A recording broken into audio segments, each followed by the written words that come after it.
And a very good morning, Vaqueros. It's 11 o'clock, top of the hour here in Edinburgh. Very nice weather today, 83 degrees. And welcome to All In with Ali. And welcome to today's show. Well, some not so great news for me to talk about at the top of our program, but let's talk about it. Let's delve right into it. Wild card round. First thing I want to talk about was yesterday's game. Tigers advanced. They beat the Astros, sweep them in the wild card series, 2-0 behind a 3-run double by Andy Ibanez in the 8th inning. I mean, there were just so many things that went wrong if you're the Houston Astros. Mostly had to do with their offense, who weren't able to do much, had the bases loaded in the 8th. They were only able to score 2. And then Detroit comes out, loads the bases, and then they pull through ultimately to win that series. I think it was just a lack of offense. That's something that the Astros are going to have to address. And, I mean, to be able to get to the point with all the injury issues they dealt with, I mean, I know that we've come to expect a lot more from the Houston Astros, especially given they made 7 straight trips to the American League Championship Series. Not many teams say they get to do that. 2 rings. It's great what they've done, but this was a disappointment for sure if you're the Houston Astros. And I think Ryan Presley unwinding in the 8th inning was something that you didn't expect. Usually he's nails in the postseason. He just didn't have it. And I mean, even though Josh Hader was the one that gave up the big hit, this wasn't really his fault. It was Ryan Presley that left the runners on in the first place.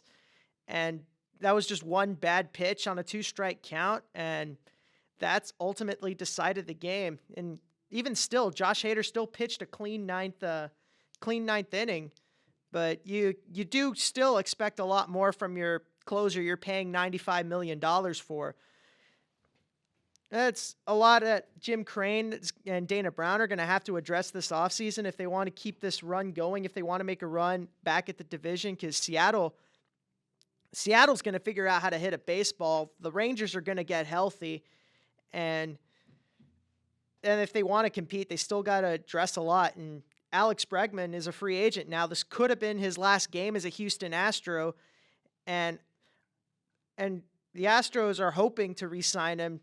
Altuve really wants him back. I know many of the fans want him back too. Not many people could play a good third base like Alex Bregman, and certainly not very many options in free agency or in the minor leagues. So if this is the move, the extension they have to make, then this has to be it, especially if you're Jim Crane. And I know, Jim Crane, the last 2 off seasons, he's been a bit of a panic buyer. Bullpen issues, he paid $95 million for Josh Hader. First base was a revolving door. He paid a lot at first base after Gurriel left. He paid for Jose Abreu, which didn't turn out so well. Josh Hader did pan out a bit better because he still led the American League in saves, but it's unfortunate he gave that up in the ninth inning. Not in the 9th inning, in the 8th inning. 9th inning, he pitched a scoreless 9th, but at that point it was too little, too late. Still, if this is the end of the run, then what a run we were treated to as fans in Houston, and we're hoping to see that continue. I know there's a lot of moves, a lot of conversations that will have to be had this offseason if you're the Houston Astros, but that's a run that a lot of teams can't say that they've been on, and we've been blessed, we've been spoiled, as a matter of fact, as Astros fans, to be able to witness that for so long. And I don't think this team is done yet. Altuve's still here. Jordan's still here. Tucker's still got another year left. The pitching will be great. And Astros are going to have a lot of pitchers returning from injury, a lot of pieces that they could have used early on in their bullpen, and a lot of pieces in the starting rotation. I think Yusei Kikuchi, he's a free agent, but he's a prime candidate for a buy low 2-year extension, and I'm sure he would love to come back. He said he loved pitching here. He loved how great he pitched here. And I'm sure a lot of Astros fans would love to have him back, especially with how well he's pitched. And he's definitely earned a spot in this pitching staff for next year if the Astros decide to extend him an offer. But yeah, I think priority is going to have to be extending Alex Bregman, extending Yusei Kikuchi, and addressing first base. Could it be Pete Alonso, or could it be finding someone on the trade market or someone in free agency? Who knows? But that's conversations that will have to be had. But the Detroit Tigers advance after they came in as the hottest team in baseball. Despite the odds, no one had them making the playoffs at the deadline, but here they are, and they're going to face Cleveland in the next round. They're just an incredibly gritty and scrappy team, and AJ Hinch still proving he can do it. I mean, funny enough that AJ Hinch started this run, and then it was ultimately AJ Hinch's Detroit Tigers who took the Astros out of the playoffs this year. So that's going to be a great matchup. A lot of good pitching, and Tariq Skubal is going to be a problem for the next few years. I mean, that guy looks like an ace. He won the Triple Crown, dominated Game 1 against the Astros, and he's going to be a menace in the American League for years to come. And so will the Detroit Tigers, because they've been building up to this point, and it looks like they're finally here. It's about as big of a statement series win as you can make for a young and upcoming team to take out a juggernaut like the Astros in the playoffs. So next series will be Tigers Guardians in that regard. Next series I want to talk about, Kansas City Royals also swept their series against the Baltimore Orioles. They returned to October after what's it been now? It's been about now 9 years since the last time they made the playoffs. Of course, that was 2015 when they ultimately won the World Series against the New York Mets in 5 games. But no, that was just incredible pitching from the Royals all around. I didn't really have Baltimore making it far because their pitching has just been so banged up all year. I think the Orioles will be in a similar position to the Astros. Their pitching staff will be great next year. They have a good lineup. They just have to make the right moves and keep it together and keep the run going.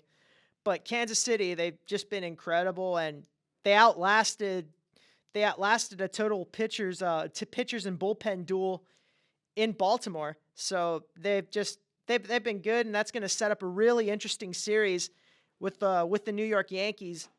So the American League is set for the next round. It's going to be Detroit and Cleveland Detroit versus Cleveland, and Kansas City versus New York in the American League. Turn it over to the National League. The third team that advanced out of the wild card round would be the San Diego Padres after they swept the Atlanta Braves. And the Atlanta Braves, it's kind of the same story for all 3 teams. All 3 teams are coming in dealing with injury issues. All 3 teams were not playing their best baseball all year, and they made runs to make to the playoffs, but ultimately fell short. The Padres are just such a complete team. They have a great bullpen. They have an incredibly deep lineup.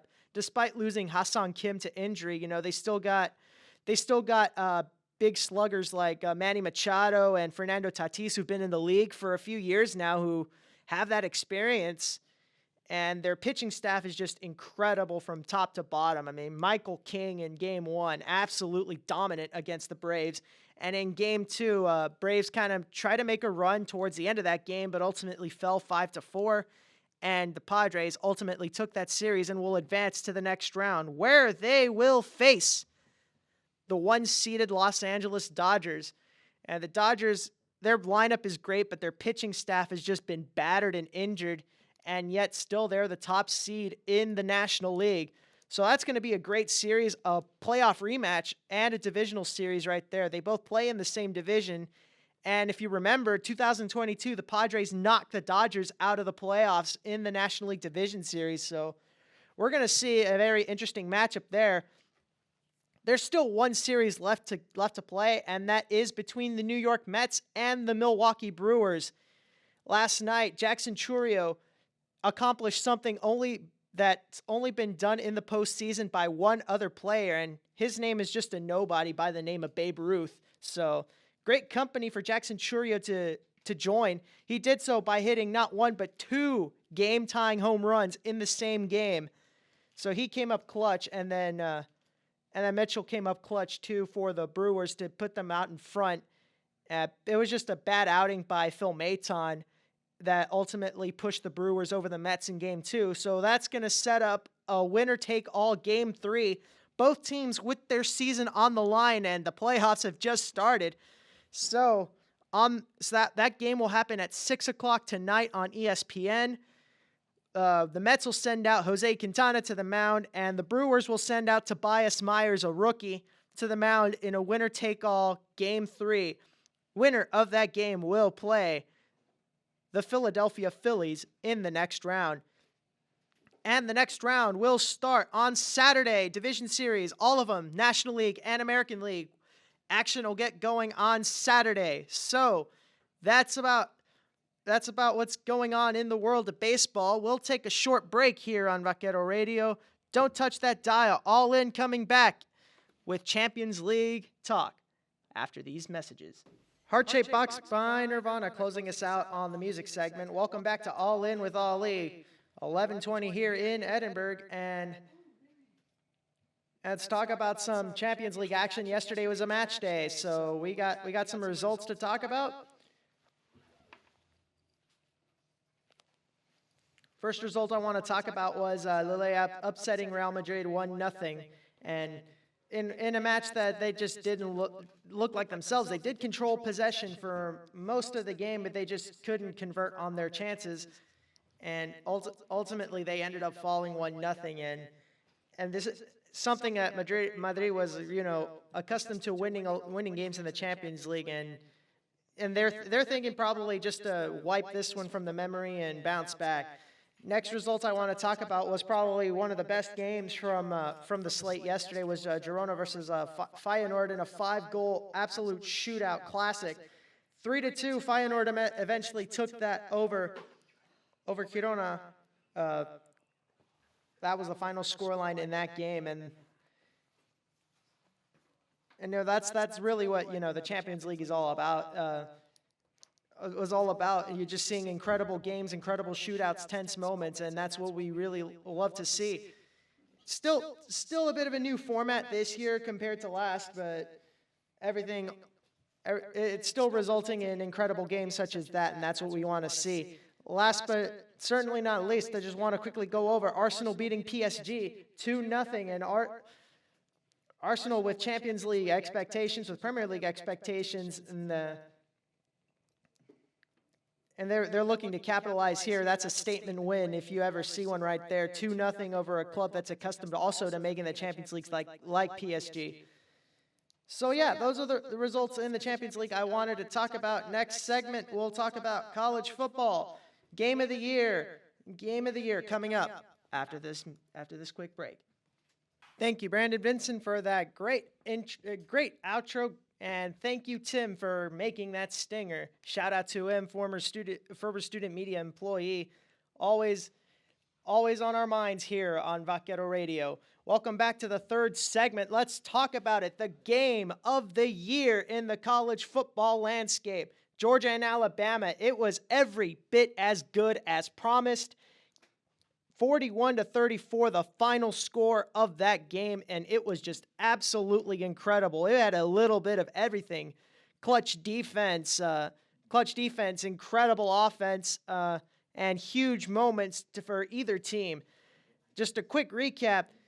Alabama went up 28-0 in the first half, and then they proceeded to lose the lead in the fourth.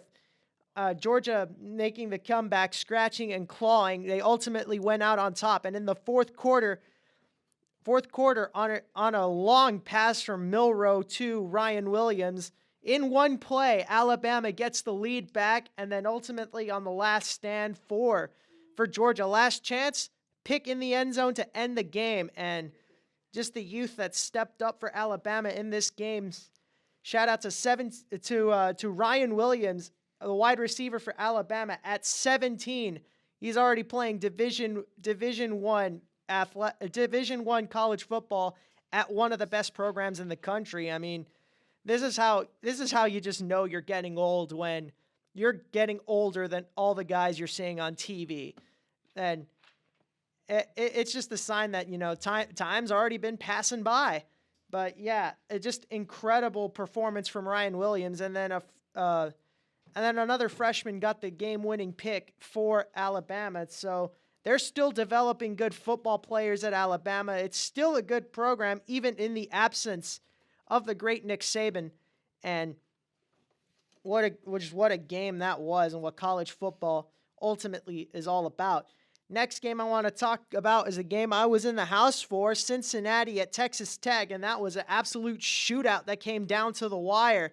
I mean, Tech took a lead on the field goal in the first quarter. Then Cincinnati went back in the lead, and then Tech fought back to tie it at the half, and then from there Tech went out in front.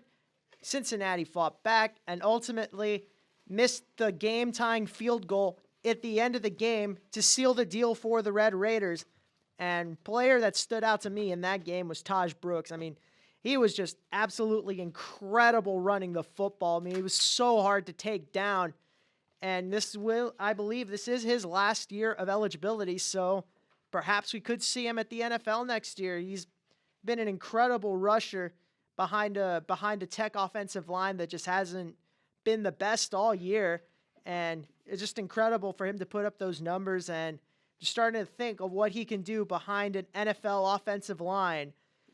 Games to watch in next week's slate: Texas Tech at Arizona. Both teams coming off of huge wins in their conference, go to fight each other at Arizona out in the desert. Next game, also Auburn at Georgia.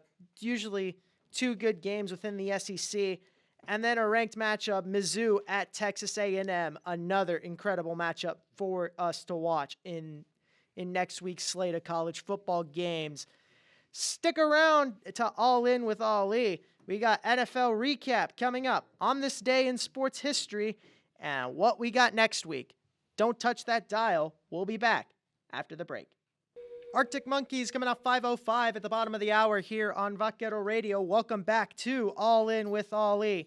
And let's recap week 4 of the NFL season.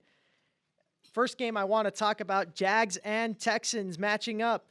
And what was a game that should not have been that close if you're the Houston Texans. It's just the Jags were literally were up pretty big at some point, but just C.J. Stroud continuing to fight back and claw back. Another incredible game by Nico Collins, who I believe at this point in the season leads the NFL in receiving yards. He's just been a huge addition for the Texans offense, and they extended him early rather than some people were saying, let's wait a year to extend it. But no, that was just a smart move by Caserio to jump on the extension early, and it's paying dividends. But the star of the game was Stroud and Agumbawale, the game-winning drive at the end of the game. Of course, Texans will take the win. A win is a win, and it always goes down in the W column. But the penalty yards especially by their offensive line, it's just something that has continued to plague them in week 4, and that's something that's going to have to be addressed if you're DeMeco Ryans and if you're the offensive line and if you're Bobby Slowick coordinating that offense. And that's just something that just isn't really acceptable, taking so many penalty yards. Even if you did ultimately win the game, that's what cost you the game the other day against Minnesota. And that's what's holding this offense back, is really just those penalty yards. And if the Texans get more disciplined in their front 5, then they do stand a chance. But that's just the one thing that's going to hold them back.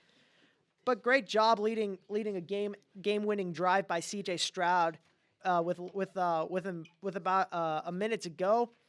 And that's just something that is almost automatic when you see C.J. Stroud out there. The pocket presence, the ability to hit targets. It was just incredible to witness. On the sort of opposite end of that, Broncos and Jets in what was an absolute punt fest. I mean, just punt after punt after punt. It was just no offense could get it going until the Broncos ultimately ended up taking that over the Jets. And it was just a disappointing effort by Aaron Rodgers, and a disappointing effort if you're fantasy owners of Garrett Wilson or Breece Hall, which they didn't give you much points in this game in the rain against Pat Surtain and the Broncos defense. But still, the Jets trying to rebound, and Broncos flying high after that win. Next game I want to talk about was Ravens-Bills, and oh man, that was just the Derrick Henry show all night. I mean, he just showed why he's to be able to be that big and that fast at his age is just incredible. We're probably talking about someone who could end up in Canton, Ohio by the end of his career, because Derrick Henry is absolutely incredible with the way he runs the football. Bills really didn't have an answer for the Ravens in this game, and then also the Ravens do look scary. I mean, when you have one of the best running backs in football and one of the best rushing quarterbacks in football, it's so hard. It's so hard to defend an option against both Lamar Jackson and Derrick Henry. So the Ravens looking really scary, especially after the slow start. They were looking for a bit of a tune-up game, and this was as good of a tune-up game as you can get in this league. Just incredibly well done by Derrick Henry and by the Ravens offense. Last game from last week that I want to talk about was Seahawks and Lions, and what was ultimately one of the great, probably it was the best game in the Monday Night Football slot. There was not much going on in the Dolphins game. I mean, the Dolphins are without Tua for at least until week 8, and they really couldn't get much offense going with Tyler Huntley or any other star wideout receivers like Waddle or Hill. Running backs couldn't get anything going either. They don't have Raheem Mostert, and Devon Achane, who's supposed to take the lead in this offense, who has had other good performances, just had an off night. He couldn't get anything going with the ball. Finished with about 5 fantasy points, not that many yards, and just ultimately that was a game that Tennessee won with their backup quarterback after Will Levis got injured. It was not a very great game to watch there, but Seahawks-Lions just stole the show on Monday night. And specifically the running backs for both the Lions and the Seahawks, Kenneth Walker is just absolutely so hard to take down. Jahmyr Gibbs doing what Jahmyr Gibbs does, 2 touchdowns in that game. And David Montgomery also for the Lions, just absolutely so hard to take down too. He absolutely trucked a defender and then continued to run for about 20 yards in one of the touches he got in that game. I think the Lions have a really solid backfield. I think they're probably one of the best running back duos in the NFL right now. And yeah, they're definitely a team to watch for once again. Just so great seeing the resurgence of the Detroit Lions after they've been so bad for so long. But Dan Campbell found built the culture back up, and the Lions are doing pretty good right now. So let's talk about a couple of games to watch in Week 4. Ravens and Bengals, an AFC North matchup. Always an interesting matchup within that division. It's 4 teams that absolutely despise each other and 4 teams coming off of wins that they need. Joe Burrow coming off a game against the Panthers, and then the Ravens, as previously discussed, coming off of the win against the Bills. So it'll be Lamar Jackson versus Joe Burrow in what should promise to be a great offensive game. Ravens run the ball really well. Bengals really great in the passing game, just 2 sort of contrasting styles of offense, and I think that will be a great game to watch. And then Cowboys and Steelers on the Sunday Night Football slot. Cowboys also coming off a win against the Giants, and then the Steelers have been impressive all year. So Cowboys needing a win, and Steelers looking to stay hot through the rest of the year.